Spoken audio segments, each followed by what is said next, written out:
Hello friends, அஸ்ஸலாமு அலைக்கும். வாங்க ஒரு 1/2 லிட்டர் பாலை நம்ம வந்து கீழே சிந்தி காய்ச்சிக்குவோம், சரிங்களா? ஏன்னா கை தவறி கீழே சிந்திருச்சு. அதனால் ஃபஸ்ட் டைம் உங்கள்கிட்ட நான் வந்து சிந்தி காய்ச்சிக்கோன்னு சொல்லிட்டேன். ரெண்டாவது நல்லா தொடச்சிட்டு திரும்ப ரெண்டாவது பொறுத்தணும், இல்லைன்னா அந்த இடம் ரொம்ப இதாயிரும்.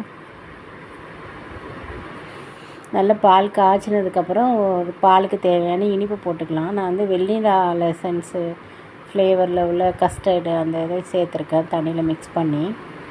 எனக்கு தூக்கம் வரலன்னா இப்படி தான் ஏதாவது ஒன்று செஞ்சுட்டு அது வீடியோ எடுத்துகிட்ருப்பேன்.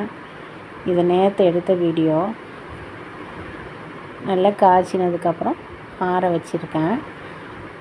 ஆற வச்சுட்டு நம்மளுக்கு கொஞ்சம் நேரம் ஆனோன்னு தான் சாப்பிடணுன்னு டெம்ப்ட் ஆகும்ல, அந்த மாதிரி தோணுச்சு.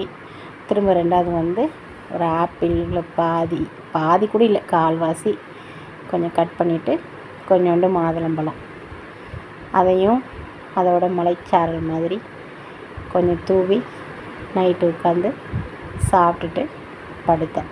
கஸ்டர்டு என் பிள்ளைங்களுக்கு வந்து பால், டீ, காஃபி எதுவுமே குடிக்க மாட்டாங்க. அதனால் இந்த மாதிரி பாலில் செய்கிற ஏதாவது ஒன்று செஞ்சு அவங்களுக்கு கொடுத்துருவேன்.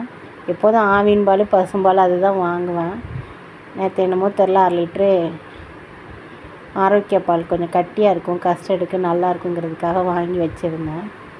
நான் ஃப்ரிட்ஜில் வைக்க முன்னையே கஸ்டர்டு கப்பில் ஊற்றி ஆப்பிளும் மாதுளம்பழமும் தூவி சாப்பிட்டாச்சு. இன்ஷால்லா இன்றைக்கி உள்ள வீடியோவில் தான் பிள்ளைங்களுக்கு ஈவினிங் ஸ்நாக்ஸாக நான் கொடுத்துருக்கேன். இது பிடிச்சிருந்தால் லைக் பண்ணுங்கள்.